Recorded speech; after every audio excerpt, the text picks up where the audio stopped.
तो आज कुछ खास बात आपको बताने वाला हूँ। YouTube में जो भी देख रहे हो विशेष करके सुनो, इसको आगे से आगे आज की बात को आप हर एक तक पहुँचाने की कोशिश करना बहुत जरूरी बात है, क्योंकि समाज में कई भ्रम फैल गए हैं। श्राद्ध को लेके, पूजा को लेके, भक्ति को लेके भ्रम फैला हुआ है और कई प्रकार के भ्रम के कारण अनिष्ट हो रहा है। क्या हो रहा है?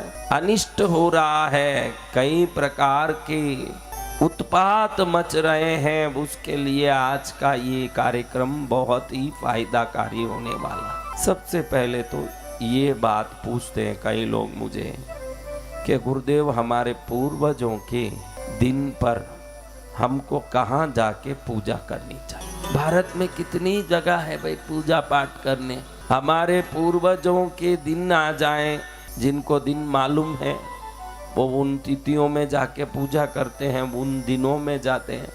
नहीं जिनको पता हो वो इन महालय पक्ष में ये 15 दिन जो हैं, इसमें अमावस के दिन, एकादशी के दिन जाके करते हैं। लेकिन कहाँ करना चाहिए? आप बताइए, कहाँ करना चाहिए? पूर्वजों का श्राद्ध कहाँ करना चाहिए? बताओ, कहाँ करना चाहिए?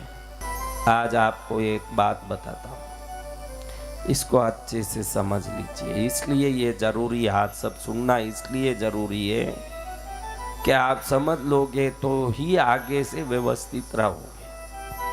पूजा हो, जो देवताओं की पूजा करते हैं ना, पूजा, यज्ञ हो, तर्पण, श्राद्ध हो, विशेष अवसरों पर, बहुत ही विशेष, यानी अब हमारे दादाजी परदादाजी का देहावसान हो गया, उनका अस्थि विसर्जन करके, उनका तर्पण करके पूजा करनी है, या विशेष रूप से कभी विशेष पूजा करनी है, तो ही नदी किनारे ऐसे कोई विशेष जगह पर करना।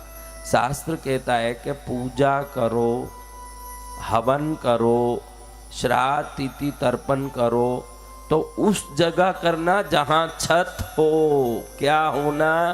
छत होना। आज समझ लो ये बात। आप कहीं भी यज्ञ करते हो, खुले में बैठ के कर रहे हो तो वो यज्ञ कभी फल नहीं देगा। समझ रहे हो?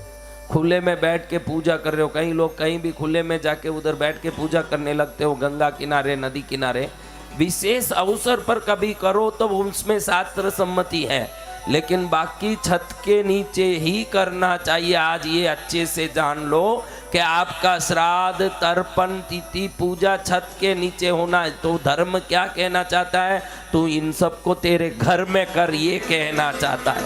आप सोचते हो कि मैं उधर जाके ऐसे कर लूँगा, इधर जाके वैसे कर लूँगा, त्रिवेणी संगम में कर लूँगा, गया के किनारे कर लूँगा, फलानी जगह कर लूँगा। हमारा शास्त्र कहता है तू बाहर जाके कहीं करेगा। उस समय बच्चों का स्कूल कॉलेज होगा, उस समय किसी को कोई काम होगा, इसलिए तू अकेला अपनी पत्नी के साथ जाके करेगा। उस समय बच्चे साथ नहीं होने से उनको उन क्रियाओं का समझ नहीं होगा, इसलिए भविष्य में वो बच्चे उस क्रिया को ना भी करें, ऐसा भी हो सकता है। और अगर तू घर में करता है तो परिवार वालों को भले उस समय वो ना भी रहे, शाम को घर लौट के आएंगे तो वो पूजा किया हुआ स्थान देखेंगे कि अभी यहाँ फल रखा, मिठाई रखा, दिया धूप किया हुआ है, तो उनको मालूम पड़ जाएगा कि मेरे पिता मेरे पूर्वजों की सेवा सम्मान करते हैं। उनको ये बात मालूम पड़ जाएगा, और जिस समय मालूम पड़ जाएगा वो भी उस क्रिया को करने लगेंगे। क्या करेंगे?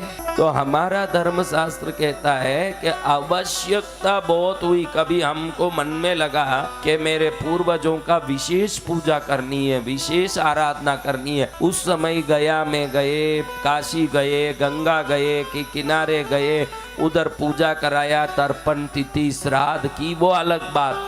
लेकिन जब मासिक दिन आए, हर महीना अपने पूर्वजों को याद करके अपने घर में ही उनकी सेवा करें। हर वर्ष का जब दिन आता है, वार्षिक तिथि जब आती है, घर में ही सेवा करें।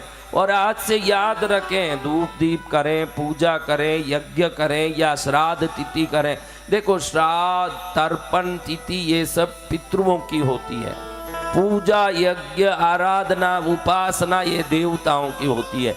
दोनों में किसी का भी खुले आकाश में पूजा निषिद्ध है, किसी का भी। उसके लिए क्या चाहिए?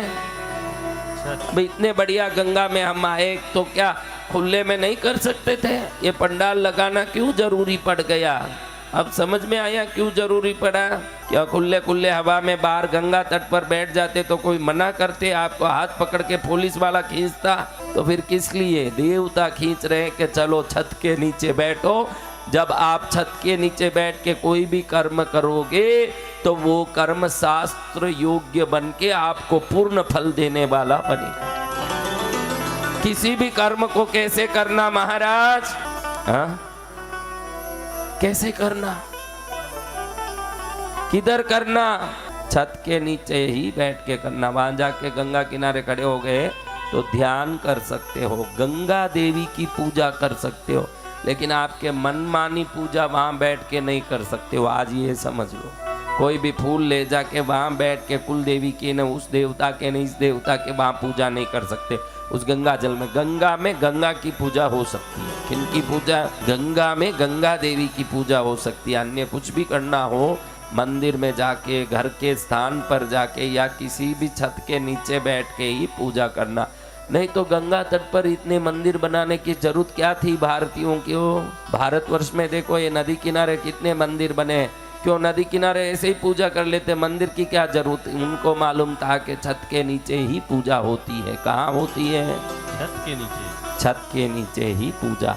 और जो छत के नीचे पूजा होगी वो पूजा फल देने वाली बनेगी। इसलिए यहाँ वहाँ अभी जो अमावस्या आ रही है उस समय यहाँ वहाँ भटकने की कोशिश न करते हुए यथासंभव अपने पूर्वजों को अपने घर में ही श्राद्ध, तिथि, तर्पण, आराधना अपने घर में ही करने का क्रम रखो, ताकि घर में करने से वो घर पूर्वजों का है वो भी प्रसन्न होंगे कि मुझे मेरे घर में ये लोग सम्मान कर रहे हैं।